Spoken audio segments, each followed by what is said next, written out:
Salam sejahtera, salam perpaduan, salam Malaysia Madani, salam pintar IPG KDRI. Kembali kita dalam gelanggang forum PPISMP Pendidikan Islam ambilan Jun 2023. Topik yang akan kita bahaskan pada hari ini berkaitan bukan cinta biasa. Sebelum kita memulakan topik, eloklah saya perkenalkan keempat-empat ahli bina kita. Okey, yang pertama di sebelah kiri saya, seorang yang datang dari Selangor, iaitu Dr. Fatimah. Apa khabar Doktor? Alhamdulillah sihat. Okey, di sebelah kirinya pula, seorang yang arif tentang ilmu agama, iaitu Ustazah Humaira. Assalamualaikum Ustazah. Baik hari ini? Alhamdulillah bikhair. Baiklah. Seterusnya panel lelaki pertama kita, iaitu Profesor Mifzal. Apa khabar Prof? Khabar baik, alhamdulillah. Okey, seterusnya panel kita yang terakhir, iaitu Ustaz Mukhtar. Apa khabar Ustaz? Alhamdulillah sihat. Alhamdulillah. Alhamdulillah semua panel-panel kita bersedia dan sihat-sihat belaka. Baiklah, sebelum saya menyimpang lebih jauh, soalan pertama saya kepada panel yang pertama, iaitu Profesor Mifzal. Apakah pendapat Prof tentang topik kita pada hari ini, iaitu bukan cinta biasa? Terima kasih kepada soalan yang telah diajukan oleh Cik Moderator. Jadi pendapat saya berkenaan dengan tajuk kita pada hari ini, iaitu bukan cinta biasa. Jadi jika kita mula-mula dengar berkenaan dengan bukan cinta biasa, kita akan menganggap, akan berfikiran bahawa kita akan membahaskan tentang kisah bercinta, pertemuan antara dua individu ataupun dua insan biasa. Namun pada hakikatnya kita sedang membincangkan rasa cinta terhadap seorang insan yang amat luar biasa, iaitu satu-satunya kekasih Allah, iaitu Rasulullah Sallallahu Alaihi Wasallam. Namun bila kita lihat pada era pasca pemerintahan ini, kita lihat ramai masyarakat yang sambil lewa dengan sifat cinta terhadap Rasulullah Sallallahu Alaihi Wasallam. Mereka tidak mengambil tahu berkenaan dengan sirah baginda, berkenaan dengan akhlak, kepribadian dan sunnah-sunnah dan sebagainya. Jadi sepatutnya mereka harus ingat bahawa pengorbanan Rasulullah Sallallahu Alaihi Wasallam ni dalam menyebarkan Islam ni amatlah besarlah, orang kata, pengorbanan baginda. Sebab apa? Sebab tanpa usaha baginda, kita sendiri tidak akan merasakan dua nikmat terbesar, iaitu nikmat iman dan nikmat Islam yang kita ada sekarang. Jadi antara pengorbanan yang paling besar yang kita boleh lihat dalam kehidupan Rasulullah Sallallahu Alaihi Wasallam ni adalah di saat Nabi ingin di saat malaikat maut ingin mengambil nyawa baginda, baginda masih lagi teringat akan umatnya. Kita lah manusia biasa yang banyak dosa ni, bila malaikat maut nak menyawa kita, mesti kita dah tidak fikir kepada siapa-siapa, kita akan fikir kepada diri kita sendiri. Namun Nabi Muhammad Sallallahu Alaihi Wasallam ni hamba Allah yang telah dijanjikan syurga, tetapi masih lagi ingat terhadap umatnya sendiri. Masya Allah, sungguh besar pengorbanan yang telah dilakukan oleh Rasulullah Sallallahu Alaihi Wasallam. Jadi kita seharusnya tanamkan sifat cinta sifat cinta terhadap Nabi Muhammad itu setinggi-tinggi yang boleh. Jadi insya-Allah itu sahaja daripada saya. Terima kasih di atas penerangan dan pendapat Profesor Mifzal sebentar tadi. Seperti mana yang Prof katakan, tanpa Nabi Muhammad, tanpa usaha keras Nabi Muhammad, tidak dapatlah kita sebagai umat akhir zaman merasakan nikmatnya iman dan Islam itu.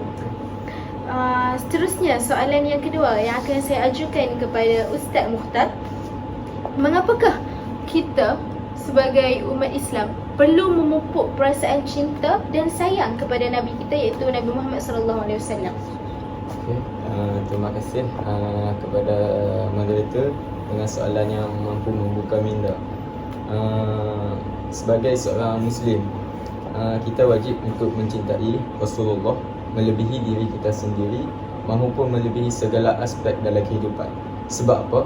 Sebab Rasulullah pernah bersabda, yang bermaksud seseorang itu tidak akan sempurna imannya sehinggalah aku yang lebih ia cintai berbanding anak dan ibu bapanya serta manusia lain keseluruhannya.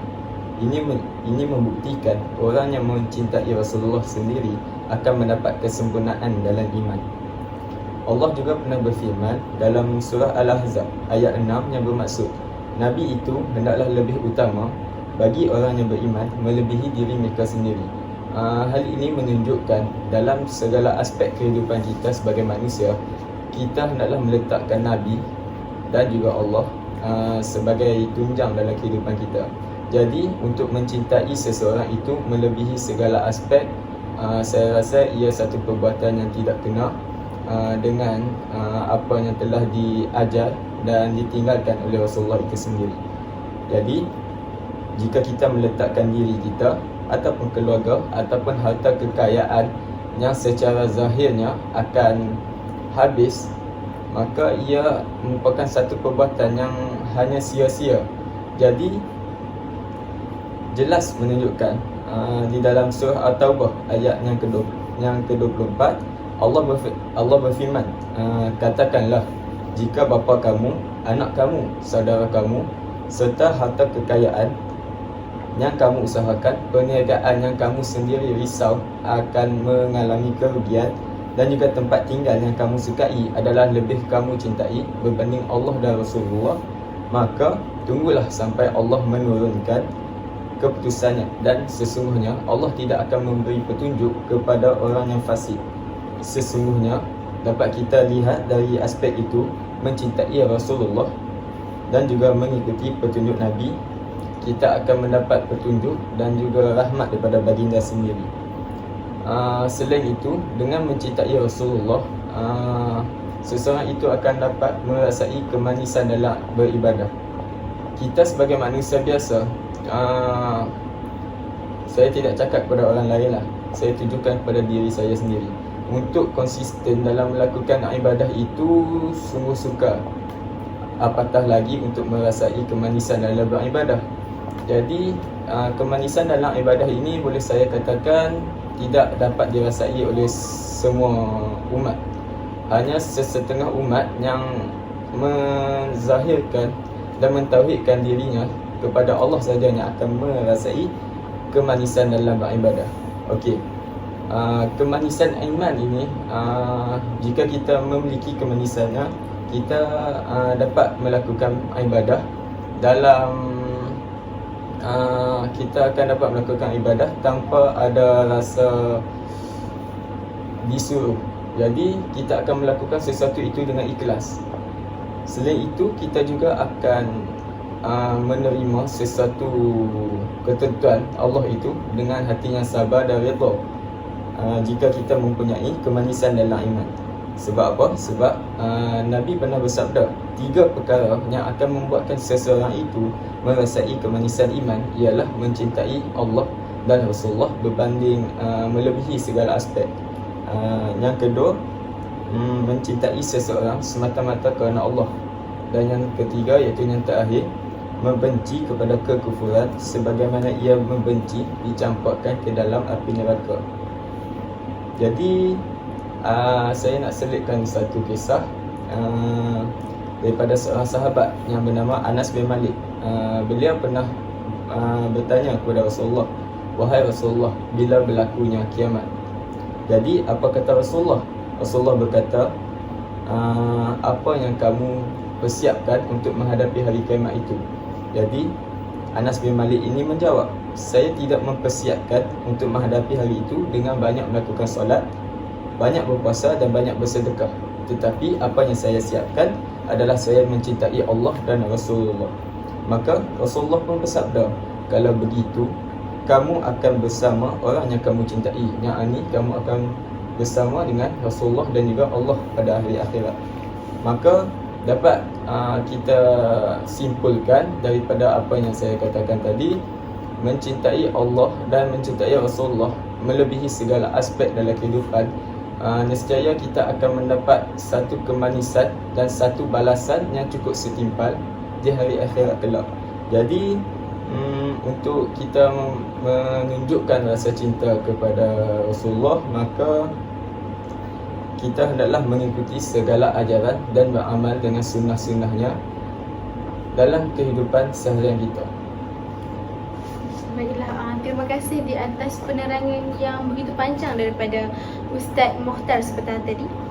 Seperti yang Ustaz Mokhtar katakan, ada 3 perkara yang boleh membawa kita ke dalam syurga, iaitu cinta Allah dan Rasul melebihi segalanya, cinta seseorang semata-mata kerana Allah, dan benci kepada kekufuran sebagaimana kita benci untuk masukkan diri ke dalam api neraka. Seterusnya, saya akan ajukan soalan kepada panel kita yang ketiga, iaitu Ustazah Humairah. Baiklah Ustazah, seperti mana yang kita lihat pada zaman sekarang, remaja lebih cenderung, lebih suka untuk mempamerkan buah hati mereka atau cinta boyfriend atau girlfriend yang dikatakan ke dalam aplikasi Instagram, TikTok dan sebagainya, dan boleh cenderung kepada fitnah. Apa pendapat Ustazah tentang isu seperti ini? Terima kasih kepada saudari moderator pada hari ini yang segak lagi cantik bergaya. Alhamdulillah. Terima kasih atas soalan yang dia ajukan. Siapakah kita kalau kita ni tidak mengenal kata cinta? Cinta telah hadir sejak zaman Nabi Adam diciptakan, dan kemudian diciptakan Hawa sebagai pasangan hidupnya. Tapi apabila kita kaitkan cinta pada zaman sekarang, iaitu cinta zaman sekolah, zaman universiti, zaman sekolah dikatakan cinta monyet.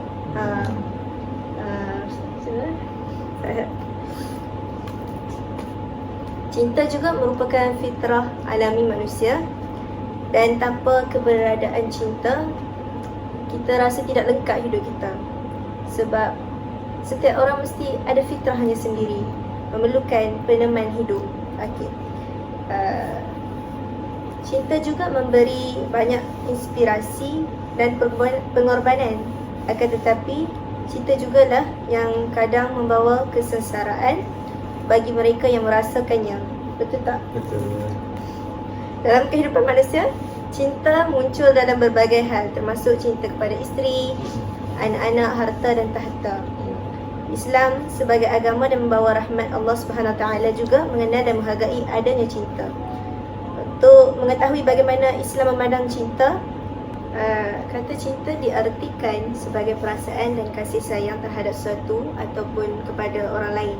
Secara istilahnya, cinta dapat dimaknai sebagai suatu perasaan tersebut, iaitu menimbulkan kasih sayang bagi merasakannya. Cinta dalam pandangan Islam sendiri adalah limpahan kasih sayang Allah kepada seluruh makhluknya, sehingga Allah menciptakan manusia dan isinya dengan segala kesempurnaan. Ada pun cinta yang sebenarnya ataupun cinta yang hakiki adalah hanya milik Allah SWT, kerana hanyalah Allah SWT yang maha sempurna dan maha pemilik cinta. Dalam pengertian lain, Islam juga memandang cinta sebagai dasar persaudaraan antara manusia dan perasaan yang melandasi hubungannya. Maksudnya, perasaan cinta itu hadir daripada Allah SWT, dan cinta dalam Islam ni boleh, tetapi perlu ada batas. Allah berfirman, letaklah pengharapan sepenuhnya kepada Allah SWT dan tidak mengharapkan cinta manusia, kerana cinta manusia itu akan menyebabkan kita mudah kecewa. Okey. Hakikat manusia tidak memiliki cinta.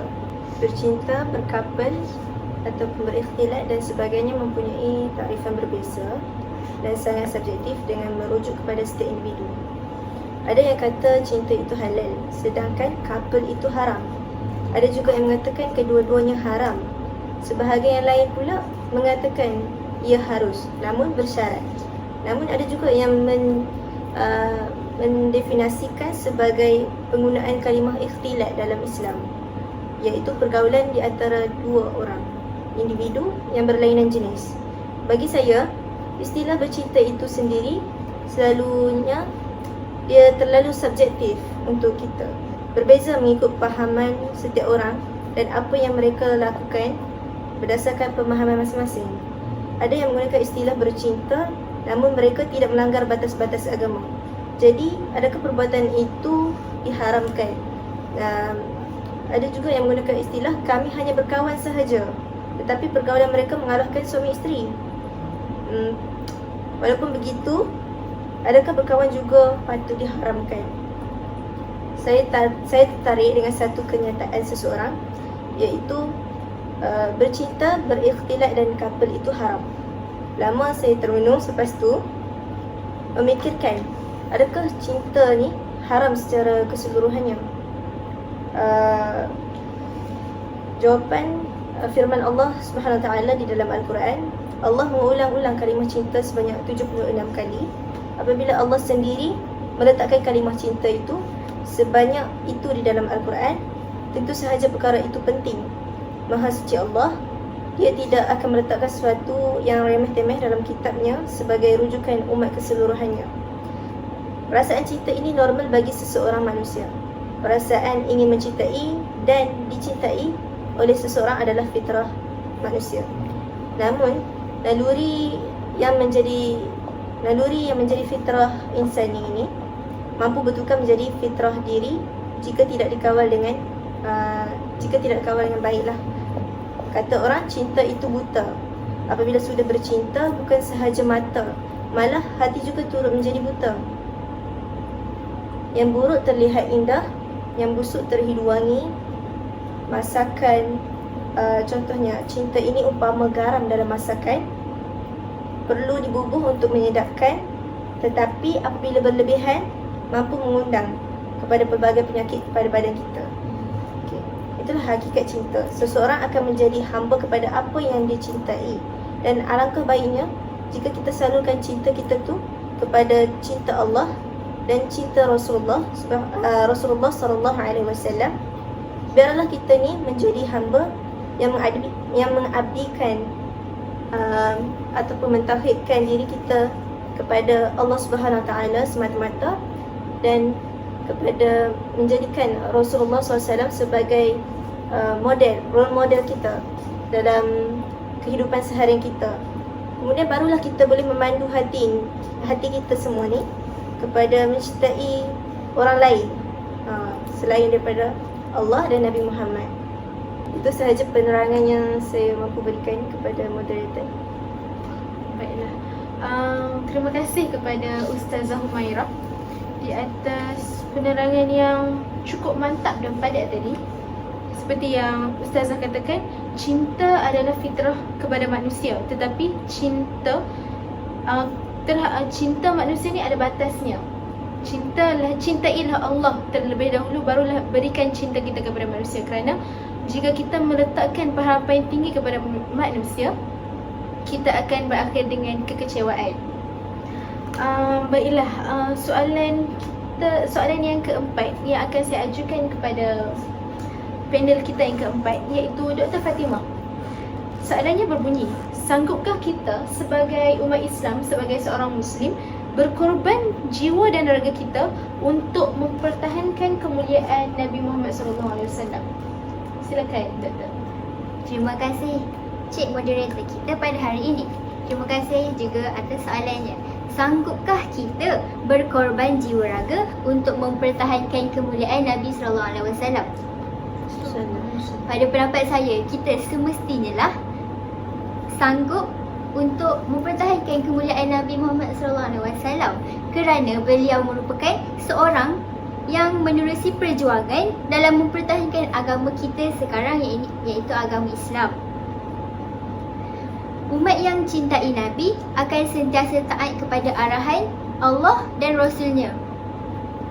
Namun, jika diperhatikan dalam golongan masyarakat sekarang, mereka lebih bangga, lebih seronok dalam menjadikan artis, selebriti atau ahli sukan dan sebagainya sebagai tokoh atau idola mereka dalam kehidupan.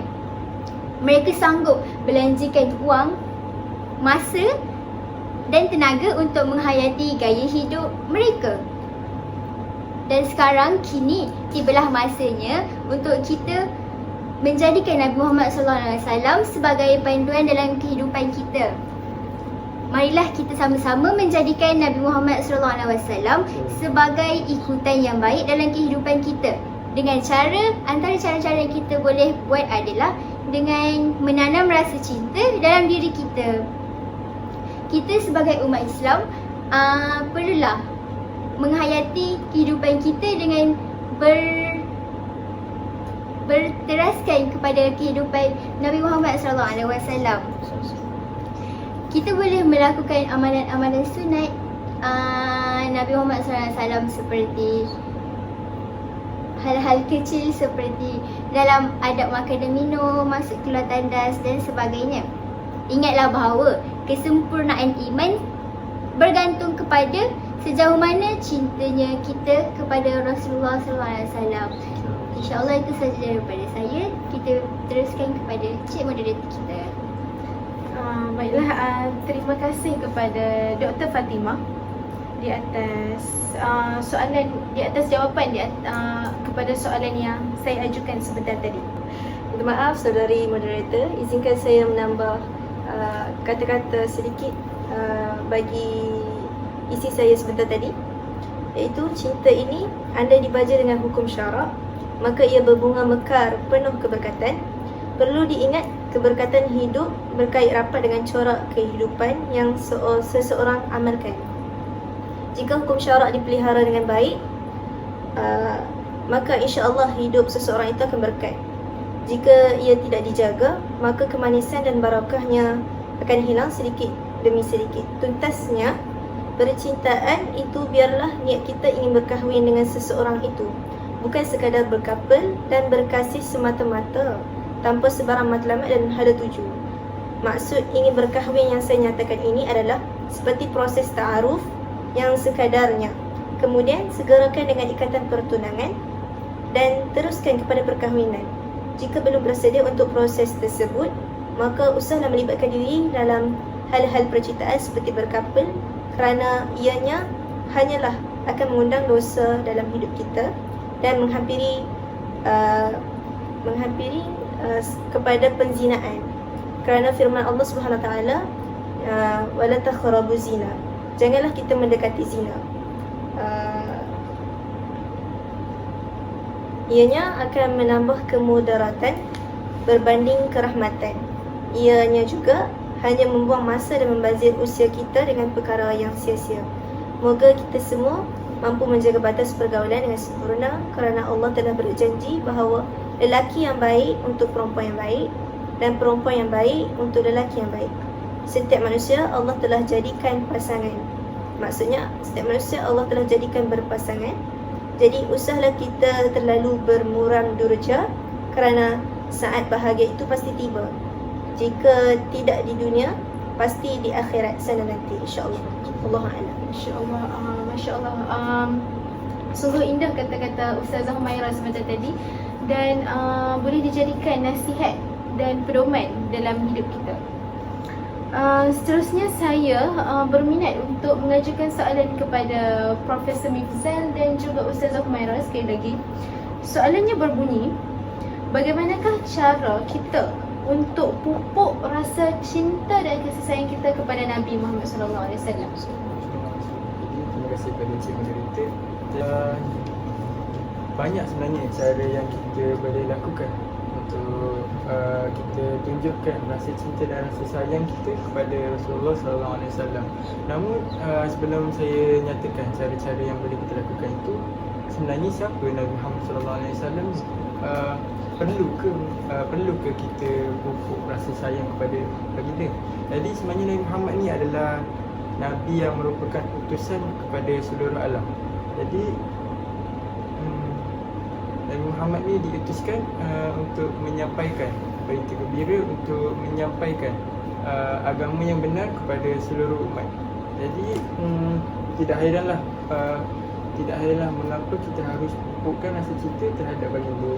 Jadi antara cara-cara yang boleh kita buat, boleh kita lakukan untuk memupukkan rasa cinta terhadap baginda adalah membaca dan meneliti sirah Nabi Muhammad SAW. Jadi melalui sirah Nabi Muhammad ni kita dapat belajar banyak mengenai Nabi daripada kita boleh tahu biodata baginda, tarikh lahir, tarikh wafat, nama ibu, nama ayah. Seterusnya kita boleh tahu kisah perjalanan hidup baginda. Sepanjang baginda hidup, kita boleh dapat, bila kita lihat, bila kita baca cerita tu, kita mungkin akan terasa dalam diri kita bagaimana susahnya kehidupan yang baginda jalani. Daripada, bagi contohlah, Nabi berdakwah dulu sehingga dibaling, dicaci, dimaki, dihina. Betapa susahnya perjuangan baginda dalam memastikan Islam ini sampai kepada seluruh manusia yang ada di muka bumi ini. Jadi antara kedua adalah kita boleh melakukan sunnah-sunnah yang telah diajarkan, yang telah kita tahulah. Tapi kita tidak perlu mengambil, contohlah, ada sunnah yang mudah untuk dilakukan, ada sunnah yang agak sukar untuk dilakukan. Contohnya, sunnah yang sukar adalah solat sunat rawatib sebelum subuh. Mungkin ada bagi setengah orang perkara itu susah. Namun bukan itu saja sunnah Rasulullah. Sunnah Rasulullah ni sebenarnya banyak. Ada banyak yang kita boleh contohi dengan mudah. Sebagai contoh, kita memakai serban, kita solat, makan wangi-wangian, bercakap dengan lemah lembut. Itu juga merupakan salah satu usaha kita dalam menunjukkan rasa cinta kita terhadap Rasulullah SAW. Jadi seterusnya kita boleh berselawat ke atas baginda Nabi Muhammad SAW. Syukran Profesor Wimsat. Banyak cara-cara yang telah Prof bagi sebentar tadi yang boleh kita amalkan, bagaimana untuk kita pupuk rasa cinta kepada Nabi. Sebelum tu, selawat ke belum hari ni? Okey. Seterusnya, soalan yang ingin saya ajukan kepada Ustazah Humairah, siapakah yang boleh kita jadikan idola dalam kehidupan sehari kita supaya perasaan cinta kepada Nabi lebih membara di dalam diri? Terima kasih kepada saudari moderator. Saya tertarik dengan kata-kata Imam Syafi'i rahimahullah ta'ala, iaitu uhibbus salihin wa lastu minhum la'alli an analu bihim syafa'ah. Iaitu aku cintakan orang-orang soleh walau aku bukan sebahagian daripada mereka. Moga-moga dengannya aku mendapat syafaat. Di sini pengajaran yang dapat kita ambil daripada kata-kata Imam Syafi'i. Imam Syafi'i mengajar kita untuk tawaduk, iaitu biarpun terkenal dengan kehebatan ilmu, iaitu Imam Syafi'i sendiri ilmunya yang hebat dan yang banyak ilmu dia dan kewarakannya. Dia tidak merasa tinggi diri, sentiasa merasa rendah diri dan tidak menganggap dirinya sebagai orang soleh. Dia tidak bermegah atau mahu disanjung dengan ilmunya. Maksudnya sini Imam Syafi'i mengajar kita sentiasa membuat perhubungan dengan orang-orang soleh, iaitu dengan mencintai orang soleh, sama ada yang hidup maupun yang sudah meninggal dunia.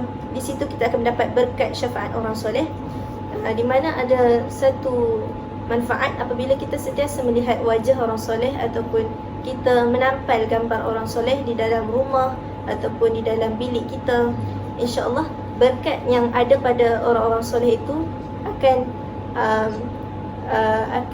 terkesan dalam hati kita, membuatkan diri kita ni secara semula jadinya akan menjadi baik, akan ada bi'ah solehah dalam diri kita. Jika pun kita belum soleh ataupun solehah, semoga kita mendapat berkat orang-orang soleh tersebut, kita akan menjadi soleh. Tak pun kalau kita tidak mendapat kepada kita, akan turun kepada anak-anak cucu kita, keturunan kita, insya-Allah. Okey, semoga Allah ampunkan dosa kita. Di sini saya ada satu perkongsian, iaitu kisah di mana ada seorang penjajah ataupun seorang peniaga yang sentiasa menghadiri majlis ilmu, majlis orang-orang soleh, di mana dia setiap malam dia akan berniaga di kawasan masjid tersebut. Tetapi pada satu hari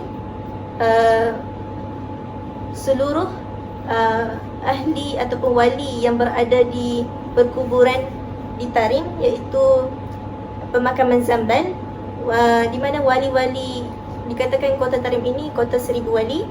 Wali-wali yang berada, arwah wali yang berada di pemakaman Zambal itu pergi ke Indonesia untuk solat jenazah. Di mana ada satu kisah seseorang wali juga pergi melawat ziarah ke pemakaman Zambal, untuk melihat ataupun mendengar tazkirah di kawasan pemakaman Zambal yang dibuat oleh para wali, arwah-arwah wali sendiri. Dan apabila wali ini pergi melihat untuk mengaji di pemakaman Zambal itu, dia lihat bahawa tiada satu pun arwah-arwah roh yang berada di situ. Dan dia tanyakan kepada seorang ketua wali yang di situ dan mengatakan bahawa aku pergi solat jenazah seorang hamba ni yang berada di Indonesia, yang selalu sentiasa menghadiri majlis ilmu dengan bawa dia punya barang perniagaan dia ke sana. Maksudnya di sini kita sentiasa hadir ke dalam majlis orang-orang soleh, ataupun kita sentiasa libatkan dalam apa jua kita punya pekerjaan dengan melibatkan diri kita dengan orang soleh, maka insya-Allah akan ada balasannya di hari akhirat, insya-Allah. Baik, terima kasih kepada Ustazah Humairah. Okey, terima kasih saya ucapkan terima kasih yang tidak terhingga ingin saya ucapkan kepada keempat-empat ahli panel kita kerana sudi hadir dan sudi menyuarakan pendapat masing-masing. Moga apa yang kita dapat hari ini bukan sekadar masuk telinga kanan keluar telinga kiri. Jadikanlah ia sebagai nasihat dan pedoman dalam hidup kita, InsyaAllah.